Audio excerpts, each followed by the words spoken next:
Welcome to the first ever the Hockey Writers Fantasy Forecheck. I'm Caleb Kerney. And I am Jacob Strozyk.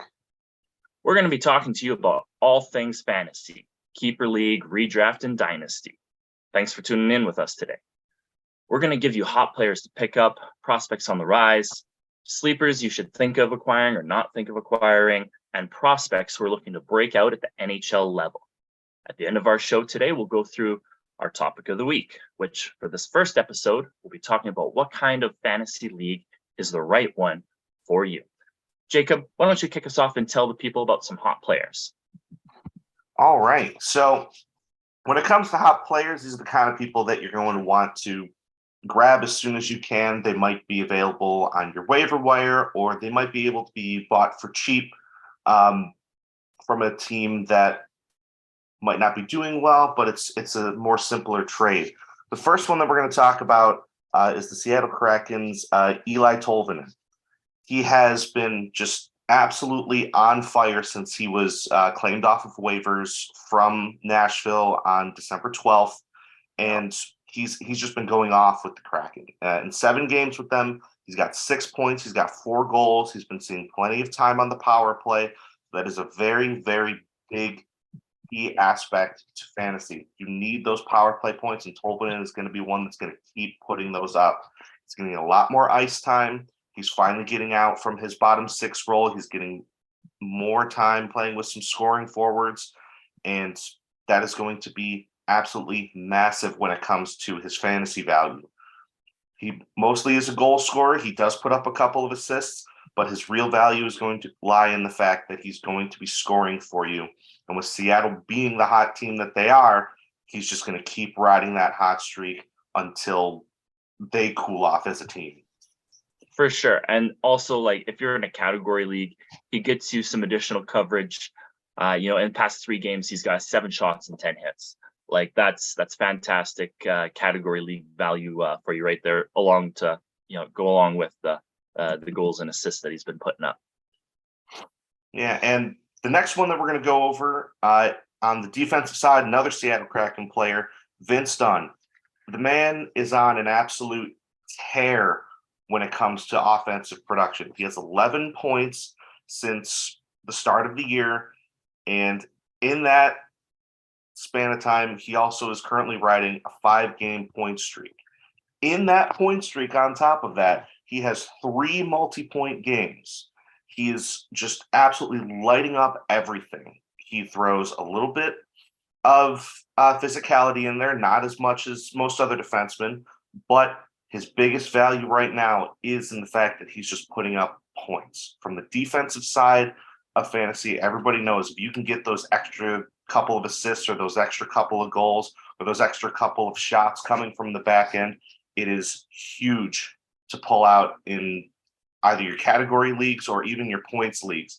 He's offering so much value across the board with everything he does. He's playing top 2 minutes, and he's doing everything for the Kraken. Yeah, and like on top of that, like I believe he's mostly been playing with Adam Larson, who is like that stay-at-home, steady, nasty D-man, who's just opening up space for him. And then, like, just to touch on some of his categories, past 3 games played, he's got a goal, he's got 3 assists, 6 shots, 5 hits. So again, great coverage of categories kind of across the board that will really help you out in all of your leagues. So thanks for sharing those hot players with us, Jacob. We're going to go on to our next segment here, which prospects on the rise. And prospects on the rise are players that you should be interested in that aren't in the NHL yet. Maybe they've had a cup of coffee here or there. Maybe they're a draft eligible prospect, but they're trending to be great, even elite players at the NHL level. And the first one I'm going to talk about is David Jiricek. David Jiricek is a point per game defenseman in the AHL right now. 20 points in 20 games.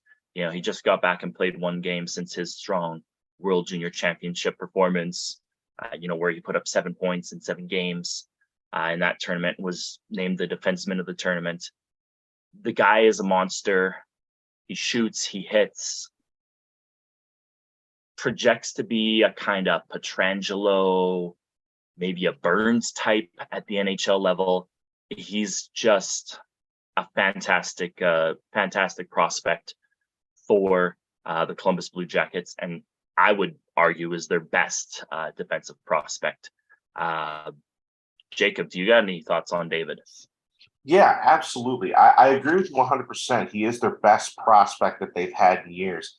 And like you said, he's got 20 points in 20 games. He does it all. He's a big body, so he does throw the hits. He is a great overall spread type of player. So if you're in more of those deeper leagues, he's someone that you can pick up, and down the road, he's going to have a lot of value. I like the comparison to Burns. That's definitely somebody that I would personally compare him to. So don't be afraid to take a chance on a young player like this, because he's eventually, when he makes it full time to the NHL, going to be putting up. He's going to be putting up points. He's going to be throwing hits. He's going to be blocking shots. He's a great all-around defenseman. So as far as your spread goes and your category leagues, he's going to hold a lot of value. 100%. And Columbus has got just a fantastic prospect pool over there. The other prospect on the rise that I want to talk about is Jordan Dumais. Jordan Dumais is lighting the QMJHL on fire this year. He's got 69 points in 32 games played, which works out to about 2.15 points per game. Last year, he was at 1.6 points per game with 109 points in 68 games. So he's kicking it up a notch, which is exactly what you want to see in a prospect in their first year post-draft, their D+1, as a lot of prospect and draft people like to say. Some comparables that have hit around that points per game mark. I mean, Anthony Mantha, 2.11 points per game. One of his seasons, Yanni Gourde, 1.82 points per game. Connor Garland, 2.07 points per game, 1.97 points per game. And Sidney Crosby, the 2 years that he was in the queue, he had 2.29 points per game and 2.71 points per game. So hitting that 2 point per game mark in the QMJHL is a good benchmark for a prospect to become an NHL player, and a pretty decent one that'll give you some coverage in the different stats. Dumais is more of a point getter at this point in his career. We'll see how he rounds out his game. He's probably going to get some blocks, might be lighter on the hits and kind of average shots, but we'll just kind of see how he develops and, further assess from there. But some players that might need some further assessment are these sleepers or cold streaks, whatever Jacob's got planned for us with our next section here. Jacob. Yeah. All right. So not to pick on another team specifically for an entire segment, but we're going to talk about a couple of Detroit Red Wings players. First one we're going to talk about is Dominik Kubalik. He had a fantastic start to the season.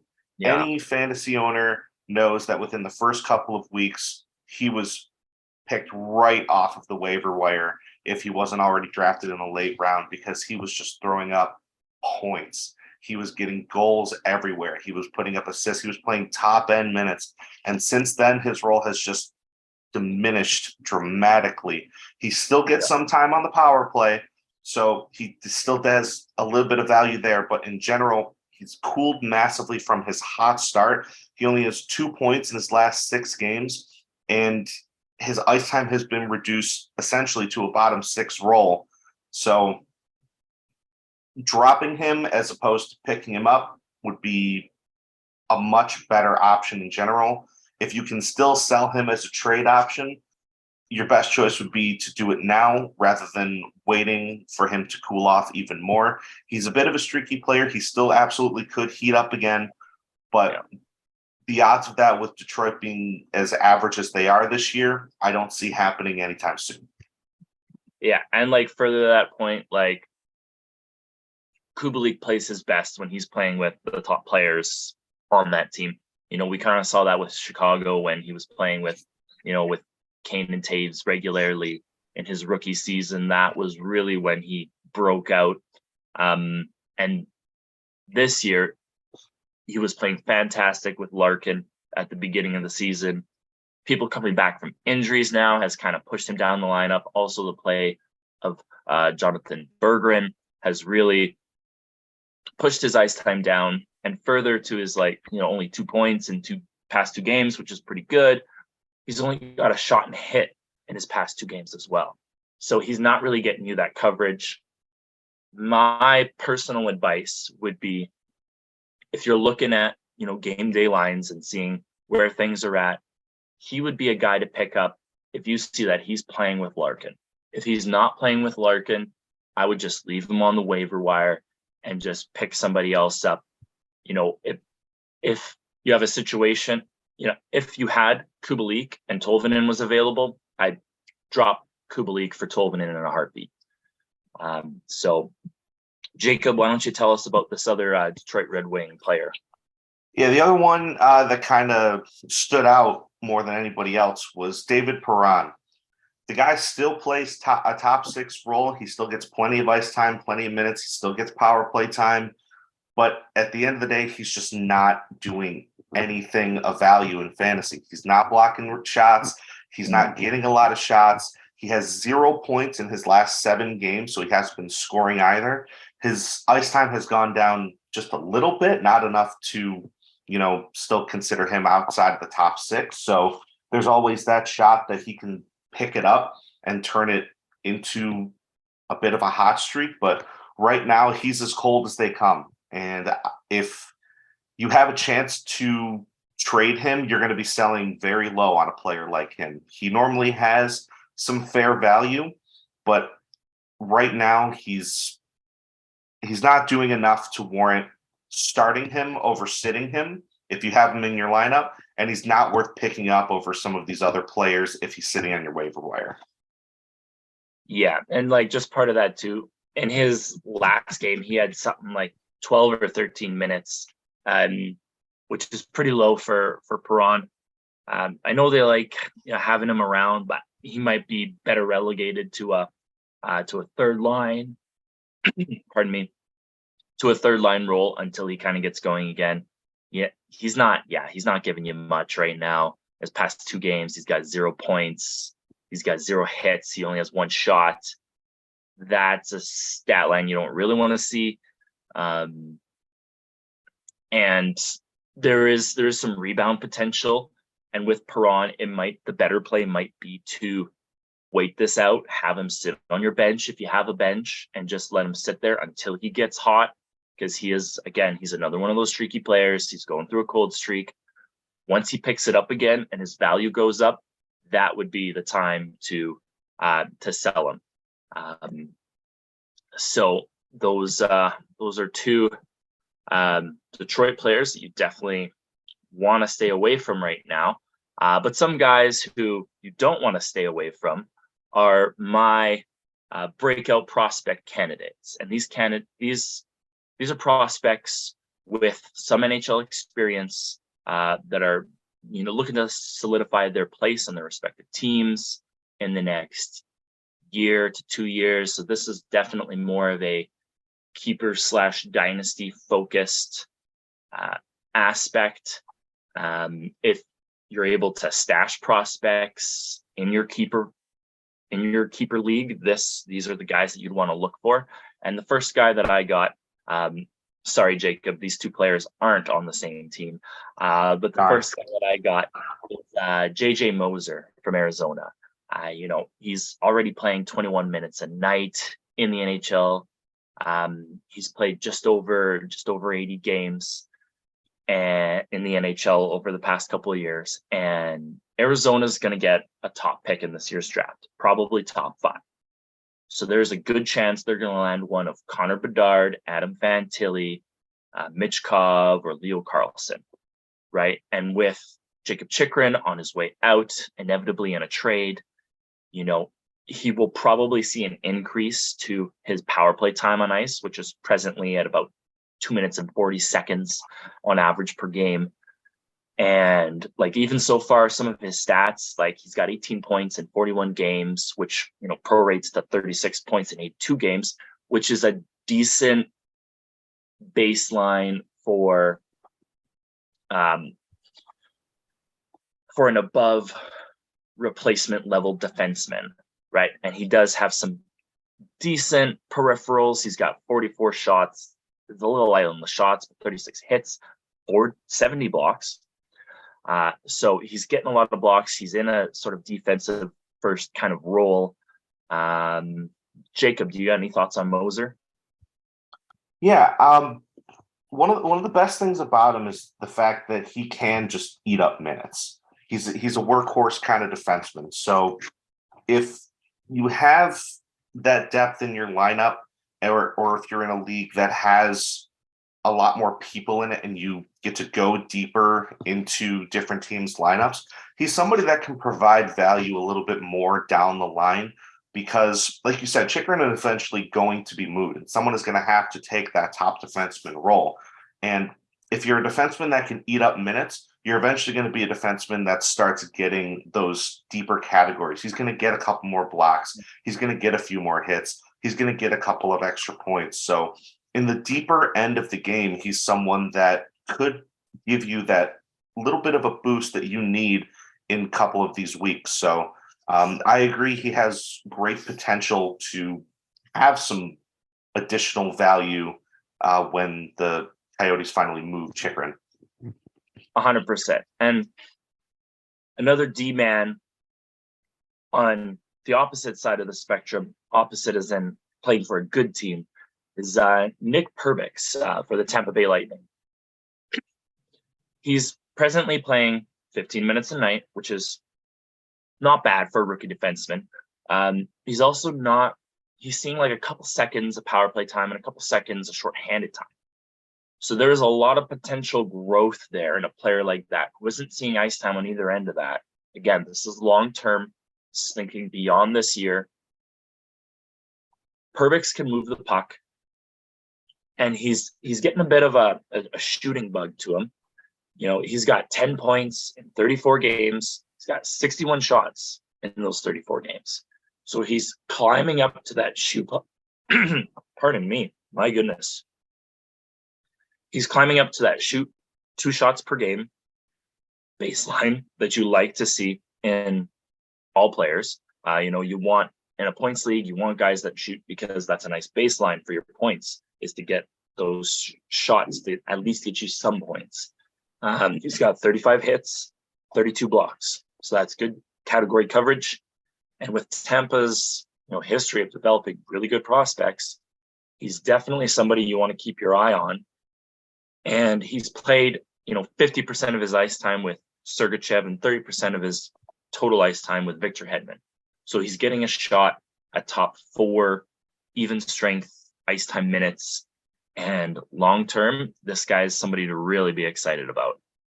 So those are my breakout prospect candidates. And now we're going to move into our topic of the week. What kind of fantasy league should you play in? And to start off this segment, Jacob and I are just going to talk about the league, a little bit about the leagues that we're in and why we're in them. Jacob, do you want to start us off on that? Yeah, so I play in a couple of different style leagues. I do play in a redraft league, and I run a keeper league as well. The redraft league is great because you can mold your lineup a little bit different than a keeper league because you're not necessarily concerned with longevity. You don't really need to think, all right, what player next year is really going to hold value that I could either trade for or that I could trade now and get value for in this year. It's a little bit different. You rely a lot more on your waiver wire when it comes to redraft leagues because a lot of the players that are good aren't going to get moved or dropped very often.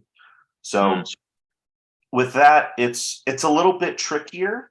but it's a lot more streamlined. It's a lot more simple. So for people who have less time on their hands, but still want to do fantasy, your redraft league is probably your best bet.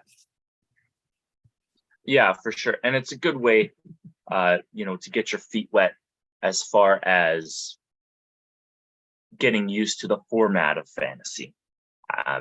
For myself, I started in redraft leagues. I was in a redraft, the same redraft league for 3 or 4 years. And from there, I got to a point where I needed to do more. I became one of those guys who was just looking to trade anyone and everyone. If I was having a bit of a down week, or I had a player who was having a bit of a down week, I was trying to always improve my team. And that led me sort of down the rabbit hole to come across dynasty leagues. And dynasty leagues, that's if you want the ultimate sort of engagement for yourself in a league. I'm in a dynasty league where we have a custom salary cap. So we bid on players, and then whatever number that bid goes up to ends up being their salary. So you could potentially spend like 10 million on a goalie, or 20 million on McDavid if people just keep bidding up. And we have draft picks. We have a 7-round draft. We have a prospect pool where players just stay in this pool until you want to sign them to an entry-level deal. And then there's different contract baselines for entry-level contracts based on their draft position, a whole lot of different facets. And in my league in particular, it's all sort of designed to make you feel like you are an NHL GM. That was the commissioner's intent behind all of these intricacies. And it's fantastic. I love it. I love the guys that are in the league that I play with. It's fantastic. So that's definitely an option to look into if you're looking for a more long-term building relationships with other GMs in order to facilitate trades. It's a fantastic experience that I highly recommend if you have the time to put into it, and if you are looking for that level of engagement from your fantasy league. Yeah, it's definitely a lot more hardcore as far as the time commitment and as far as the in-depth nature of the league itself. If you're looking for kind of more of an intermediary between the Dynasty League and the Redraft League, I mentioned before I was in a keeper league. And with that, it functions fairly similar to the Redraft League in the fact that most of the players on every single team get tossed back into the pool and they get repicked at the start of each year. The difference is you have the option to keep on your team a group of core players. The number of players varies per league. Some leagues I've seen do 4, some leagues I've seen do 10. My league personally, we have a fairly large roster of about 27. So we keep 8, and we think that's a fair number to kind of still hold the core of a team in check, but there's still enough good players that get put back into the pool to kind of shake the league up each year, and that you don't have just a mega powerhouse every single year and somebody just sitting in the basement. In my case, it's worked fairly well. We had a year where everybody had some fairly similar records, and then we had one person sitting at the bottom. That was me, unfortunately. But I did it by design because I was trying to tank for a very good team the following year. And to my joy, I have turned into a very good team this year. I have the top record in my league because I made moves appropriately. I revamped my keeper list. I made trades that made sense for me, despite the fact that it might not have made total sense if you were in a redraft league or if you were in a dynasty league. So the value of players and the value of draft picks is slightly different in keeper leagues for the sake that you still have your core group to rely on, and then you just need to build off of what don't I have left. So it makes building your roster a little bit more simple than a dynasty, but slightly more complicated and more involved than a redraft. Yeah, a keeper league's kind of a good, from the sounds of it, it's a good sort of in the middle. I personally have never been in a keeper league before. So that's the one pool I have yet to dip my toe into. But yeah, that's a really nice way to avoid having just like team that is a complete powerhouse and overpowers like everybody else. Like there's a team in my dynasty league where they are just a behemoth. They finish probably top 2 every year. They have insane prospects, insane minor league depth. It's just a crazy thing to try and navigate and sell assets in order to improve upon your team so that you can even try to compete. There's a bit of a different strategy that's sort of needed. But with, talking about different strategies, there are also points leagues versus category leagues. And that adds its own dynamic where in a category league, you could have any number of categories that in some cases make sense or maybe don't make sense. And there is sort of a right number for you and for your league.